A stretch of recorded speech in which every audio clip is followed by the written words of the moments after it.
Fala, nação rubro-negra, sou eu, Miriane Lopes, aqui do nosso canal Devoção Rubro-Negra, chegando com as principais notícias do nosso Mengão queridão.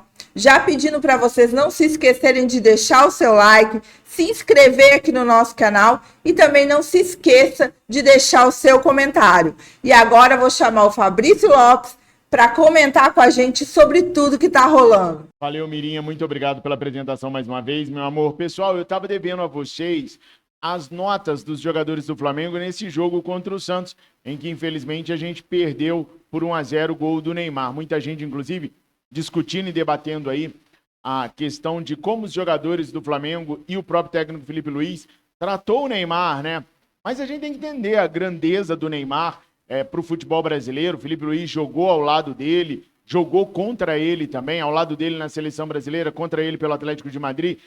É um dos maiores jogadores de futebol de todos os tempos. Na minha lista ele não está no top 20, mas indiscutivelmente deve estar no top 50 dos melhores jogadores de todos os tempos, acredito eu. Aliás, deixem sua opinião aqui nos comentários. E hoje é uma lenda viva do futebol para alguns moleques, né? O Wallace terminou o jogo, foi lá dar um abraço no Neymar, foi lá trocar uma ideia com o Neymar. Jorginho, Danilo, são jogadores que curtem o atleta, que o que todo mundo diz nos bastidores é que é um cara muito bacana, muito fácil de lidar nos bastidores. Então, assim, eu não vejo com grande problema, não. Tipo se o Flamengo jogasse com o Inter Miami também, tem o Messi, tem o Luizito Soares ali, a galera ia querer trocar camisa, ia querer bater uma foto, normal, né? Para mim é tranquilo, eu não vejo esse tipo de polêmica, não. O que o Flamengo não pode é entrar perdendo nos jogos, porque do outro lado tem uma grande estrela. E eu achei o Flamengo nesse jogo contra o Santos um pouco reticente para fazer aquilo que tinha que fazer. Haja vista que o Flamengo terminou o primeiro tempo com 73% de posse de bola e apenas 2 arremates contra o gol do Santos, apesar de ter feito 4 finalizações no primeiro tempo, né? É muito pouco para uma equipe que quer ser campeã do Campeonato Brasileiro. E ontem nós tivemos a infelicidade de ver o Cruzeiro batendo o Fluminense no Maracanã por 2-0, gols de Fabrício Júnior e Caio Jorge, e assumindo a liderança do certame nacional. Nada de muito preocupante, porque afinal de contas o Cruzeiro tem um jogo a mais do que a gente. Mas a gente tem que fazer valer esse jogo a menos que a gente tem. Nós temos que vencer esse jogo que a gente tem a menos que o Cruzeiro, para que a gente não fique atrás da equipe celeste. Também acho que a equipe celeste vai passar por alguns problemas. Por exemplo, o Caio Jorge está recebendo muitas sondagens e pode deixar o Cruzeiro. O próprio atleta já falou que o futuro dele está em aberto. Então, acredito que o Flamengo tenha mais condições de ter peças de reposição do que o Cruzeiro nesse momento. Basta BAP e Boto serem competentes nas contratações. Inclusive, esse foi um dos motivos que eu ainda não havia trazido para vocês as notas dos jogadores desse jogo contra o Santos. Eu sempre gosto de trazer no mesmo dia ou no dia posterior. Mas aconteceram tantas coisas no Flamengo ao longo desses dias que a prioridade foi outra, né, pessoal? A prioridade foi noticiar aquilo que estava acontecendo imediatamente no Flamengo. E não dá para gravar vídeo enquanto eu estou fazendo a apuração. Ou eu faço uma coisa ou eu faço outra. Por isso eu estou trazendo só hoje as notas dos jogadores do Flamengo contra a equipe do Santos. Fiz uma estreia do vídeo para vocês terem a oportunidade de conversar no chat e expor no chat enquanto eu estou falando aqui. Então podem ter certeza, o vídeo é gravado, tá? Mas eu estou no chat agora, vendo vocês colocarem tudo que vocês têm para colocar aí no chat. Então, provavelmente eu estarei respondendo a vocês no chat. Deixe as notas de vocês e os comentários, o que vocês acharam desse jogo contra o Santos. Antes de eu começar minhas notas, eu quero falar para vocês sobre a Mais Ágil. A Mais Ágil é uma empresa especializada na antecipação do seu FGTS. É um dos parceiros mais antigos do nosso canal, porque sempre trabalhou correto com aqueles que utilizaram seus serviços vindos da minha recomendação. É por isso que até hoje eu falo da Mais Ágil para vocês. Se você tem ali recursos retidos de FGTS e está querendo aproveitar esse mês de julho agora para curtir as férias com as crianças, com a patroa, ou até mesmo para aproveitar e dar uma garibaldada no carro, na casa, enfim, seja o motivo que for, você pode usar o seu recurso financeiro que está lá e a Mais Ágil te ajuda rapidinho a resolver isso. Para isso, basta você falar com os atendentes da empresa através do telefone 55 992129983 ou através do link que está na descrição e no comentário fixado. Se eu recomendo a Mais Ágil até hoje é porque eu já falei para vocês e vou repetir. É porque na Mais Ágil eu confio. E eu confio porque vocês me reportam e a Mais Ágil atende direitinho, com presteza, segurança e qualidade. Nação, bora então começar a falar das notas. Esse jogo contra o Santos, para mim foi um jogo assim, é natural o Flamengo perder, tá? Nós não vamos ganhar tudo até o final do ano. Nas Copas precisamos, né? Não tem jeito não, senão a gente é eliminado. Mas no Campeonato Brasileiro é natural a gente perder um jogo ou outro. Tranquilo. O problema é a forma como se perde os jogos. O problema é a forma como a equipe se dedica em cada um dos jogos que faz e a gente não pode exigir menos do que o máximo de alguns jogadores. Mas muitos jogadores não responderam bem e não corresponderam àquilo que a gente esperava no jogo contra o Santos. Bom, sobre o goleiro Rossi, o Flamengo tem uma defesa muito sólida, uma defesa muito intransponível, diria eu. Tanto é que é a melhor defesa do Campeonato Brasileiro. Ele não tinha o que fazer, do meu ponto de vista, no gol do Neymar. O Neymar driblou Danilo e Varela, que jogava improvisado por ali, e chutou na cara do Rossi, praticamente na pequena área. E o Rossi ainda conseguiu resvalar na bola. Então eu não vejo como culpa do Rossi o gol do Santos. E nas demais interceptações que ele teve ao longo da partida, eu acho que ele foi bem. Então eu mantenho uma média de uma nota 8 para o goleirão rubro-negro. O Wesley, gente, olha, o Wesley está em viés aí de sair para Roma ou para o Zenit, dependendo de quem fizer a melhor proposta e no tempo que essa proposta chegar ao Flamengo. Aliás, falei sobre isso no meu vídeo de hoje cedo lá no Resenha Rubro-Negra, dei uma conferidinha lá. E isso pode estar mexendo com a cabeça do nosso camisa número 43, porque só isso explica a participação horrorosa dele nesse jogo contra o Santos. E aí eu quero deixar bem claro com vocês o seguinte: as notas que eu der aqui hoje são notas relativas apenas à partida contra o Santos, nada mais. Eu acho o Wesley um baita de um jogador, para mim, em muito pouco tempo, com juiz e com um treinador bom, assim como o Felipe Luiz também é, mas com um treinador bom lá na Europa, ele vai conseguir se tornar um dos melhores laterais do planeta, mas nesse jogo contra o Santos ele foi horroroso, não acertou nada. Para mim, nota 4 para o Wesley. Léo Ortiz. O Léo Ortiz vem errando, falhando já uns 2, 3 jogos, o que não é normal para um jogador dessa envergadura, o que não é normal para o Léo Ortiz, que vem sempre mantendo uma regularidade no Flamengo. Saiu com dores no bumbum, mas não preocupa para o jogo contra o Fluminense. Como foi uma partida horrorosa do Léo Ortiz, eu dou nota 4 para ele também. Danilo. O Danilo não foi tão mal quanto o Léo Ortiz, apresentou um jogo razoável do meu ponto de vista. Também não foi nada extraordinário, não. Já vi o Danilo jogando pelo Flamengo, fazendo atuações bem melhores do que essa. Mas como ele não foi de todo ruim, eu vou dar para ele uma nota 5,5, tá? Guilherme Varela.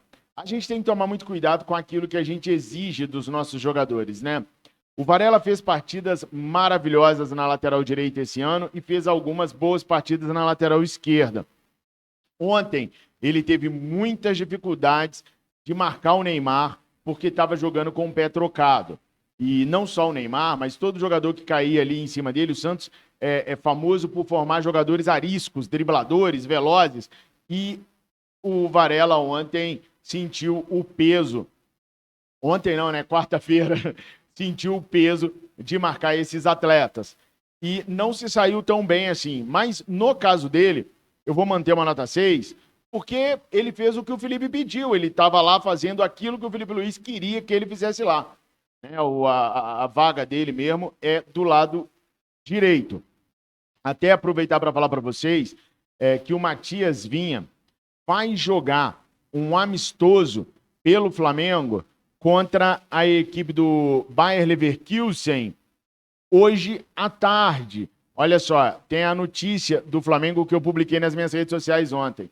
4 atletas do elenco profissional do Flamengo participarão do amistoso contra o Bayer Leverkusen, que será realizado nesta sexta-feira na Gávea. Estarão em campo o goleiro Matheus Cunha, que o Flamengo não vai renovar com ele, o zagueiro Cleiton, outro que o Flamengo não renovará, o lateral esquerdo Matias Vinha e o meia atacante Matheus Gonçalves. A presença dos jogadores reforça a importância desse encontro, que será uma celebração da parceria entre as duas grandes marcas do futebol mundial, além de ser uma oportunidade única para os jovens do Sub-20 rubro-negro se desenvolverem num ambiente de confronto Internacional. A partida entre Flamengo e Bayer Leverkusen está marcada para as 14h30. O amistoso contará com a transmissão ao vivo da Flamengo TV. Então, todo mundo assistindo aí na Flamengo TV. E o Matias Vinha vai ter mais uma oportunidade de sentir o ambiente, de poder melhorar. Ele ainda não tinha condições de jogar. Fabrício, ele não tem condições de jogar. O que ele está fazendo no banco de reservas? Faz parte da melhoria do atleta, da cura total do atleta, fazer parte do dia a dia, ainda que ele não tenha condições de jogar. Isso acelera a recuperação. O cara saber que ele está ali, que ele está frequentando o banco junto com os outros jogadores, frequentando a concentração, indo para o estádio, sentindo a energia do torcedor, isso é importante para o atleta ter uma recuperação mais rápida. Então, por isso, o Varela foi utilizado e não Matias Vinha. Para esse jogo contra o Fluminense, dependendo do rendimento do Vinha hoje, pode até ser que ele entre em algum momento ou até mesmo venha como titular. Eu duvido. Mas ele já está sendo preparado para voltar e a gente tem que lembrar que eu falava que o Pedro só estaria 100% em setembro e o Vinha só no final do ano. É só pegar os meus vídeos anteriores. Antecipar o retorno dos dois. No caso do Pedro, deu ruim, porque o Pedro não conseguiu se recuperar tecnicamente ainda. E no caso do Vinha, eles estão sendo precavidos para que não haja uma antecipação e uma queima do atleta por não conseguir desempenhar o melhor futebol. Foram duas lesões muito ruins para os jogadores, muito graves, e tanto o Pedro quanto o Vinha devem nos ajudar mais em 2026 do que em 2025. Claro, praticamente nos ajudarão esse ano, mas aquela regularidade de ambos, acho que só em 2026. Alan, para mim o melhor jogador do Flamengo, e o erro do Felipe Luiz em ter tirado ele estava dando consistência. Vou falar uma coisa que parece beirar o absurdo, mas o Alan não está fazendo eu sentir falta do Eric Pulgar, não. Está no mesmo nível que o Pulgar vinha atravessando esse ano. Muito bem. E para mim, mesmo com a derrota, era o melhor jogador do Mengão, queridão, tá? Jorginho, muito bem. Foi muito bem até o momento que resolveram tirar o Alan. Quando o Nicolás de la Cruz entra, o Nico sobe demais. E o Jorginho já estava cansado. Não deveria ter tirado o Alan e mantido o Jorginho. Para mim, a minha opinião, pessoal, é que deveria ter tirado o Jorginho para ter colocado o De La Cruz junto com o Alan. O Alan tem mais físico, tem mais força, tem mais fôlego que o Jorginho hoje. No que tirou o Alan, o Jorginho ficou exposto, e aí começaram a aparecer os erros em cima do Jorginho. Nota 7. Luiz Araújo. Eu sempre fico esperando do Luiz Araújo um bom arremate de fora da área, porque ele chuta muito bem e consegue os gols dele assim. Eu não vejo no Luiz Araújo aquele jogadoraço de futebol, mas tem sido protagonista no Flamengo e tem feito, sim, boas partidas. Não foi o caso dessa partida contra o Santos, chegou a ser até substituído. Para mim, uma nota 6,5 para ele, tá? Bruno Henrique, meu Deus do céu. Bruninho. Péssima partida do Bruno. Se dedicou, correu, tentou, mas errava tudo. Sabe, tem hora que eu acho que o Bruno Henrique pensa que ele tem 25 anos de idade, joga na frente e nunca consegue ganhar, não consegue ser mais veloz que os laterais, nem que os zagueiros adversários. Tenta jogadas que todo mundo sabe que não vai dar certo, só ele que acha que vai e nunca dão certo. Uma partida bizonha do Bruno Henrique, para mim, nota 4 para ele. Arrascaeta, se não tivesse na lista da escalação do Flamengo, eu nem teria visto ele em campo. Acho o Arrascaeta um monstro, um camisa 10 valoroso, mas está sofrendo demais com o cansaço físico dele. Para mim, merece apenas uma nota 3,5. Gonzalo Plata, tem muita gente descendo a manjuba no Gonzalo Plata, mas para mim foi um dos melhores jogadores do Flamengo em campo, porque pelo menos o Gonzalo cria. Fabrício Gonzalo Plata tem 2 gols no ano, mas quantas assistências, quantas jogadas decisivas ele realizou pela equipe do Flamengo, quantas vezes nós vencemos jogos por construção de jogadas dele. A gente tem que ficar atento a isso também. Então, eu dou para ele uma nota 7,5, achei que ele foi bem na partida, apesar de ter perdido gols, de não ter marcado, tá jogando também numa posição esquisita, hora centroavante, hora de meia, mas para mim ele é um dos melhores jogadores do elenco rubro-negro. Léo Pereira entrou no lugar do Léo Ortiz com dores no bumbum e para mim fez uma partida bem segura, bem tranquilo. O Léo é monstrinho. O problema do Léo é que quando ele resolve falhar, é um assombro. Mas raramente ele falha, então para mim nota 7 para ele. Everton Cebolinha, gente, olha, sinceramente, eu vou dar nota 1 para ele só porque ele entrou em campo. Eu me recuso a falar sobre Everton Cebolinha. Eu me recuso mesmo. Horrível. Péssimo custo-benefício. Para mim, um dos piores custos-benefícios da história do Clube de Regatas do Flamengo. Quem é Josiel perto do Everton Cebolinha? Josiel é craque perto do Everton Cebolinha. Horrível, horrível, horrível. Só tô dando nota 1 porque ele entrou em campo. Nicolás de la Cruz. Eu vou pegar leve com de la Cruz. Primeiro porque é só no Flamengo que ele é volante. Na seleção do Uruguai ele joga de meia e joga bem. Mas ele pisou no Brasil, vestiu a camisa do Flamengo, o Felipe Luiz acha que ele é volante. Eu vou dar para ele uma nota 5, porque ele tá voltando de lesão, tá pegando minutos, jogou pessimamente, mas uma notinha 5 para ele aí, só para quebrar um galho. Mas eu vou ser muito mais criterioso com ele nos próximos jogos. O Alacian, só por ter conseguido entrar em campo, já vale uma nota 8. Fez uma jogada espetacular em cima de 2 marcadores santistas, o lateral e o zagueiro. E para mim ele tem que ser titular no lugar do Bruno Henrique, indiscutivelmente hoje é isso que pede. Juninho, sorrisão bonito, carismático, mas pelo amor de Deus, ele é muito ruim, não tem condições dele ser jogador do Flamengo, vocês vão me desculpar, eu não tenho mais paciência com o Juninho, para mim não é atleta pro Flamengo. E o Felipe Luiz, eu vou dar para ele aí uma nota 5, porque para mim escalou mal, mexeu mal, ficou muito encantado com a equipe do Santos e não fez a equipe produzir o que precisava, tá? Bom, agora eu deixo com vocês as notas no chat, nos comentários. Coloca aí para mim o que vocês acharam desse jogo. Domingo, 19h30 é Flamengo e Fluminense. Se Deus quiser, nós vamos ter uma sorte muito melhor do que essa contra o Santos, porque a gente não pode mais perder pontos, ainda mais jogando em casa. Mirinha, segue o barco. Então é isso. Agradeço a todos vocês que ficaram até o final desse vídeo. Pedindo a vocês também que não se esqueçam de se inscrever aqui no nosso canal, deixar o seu comentário, nos recomendar também. E aqui, ó, nesse quadradinho tá aparecendo um vídeo. Esse vídeo também é muito importante para você ficar por dentro de tudo que está acontecendo no Flamengo. Muito obrigado e até a próxima.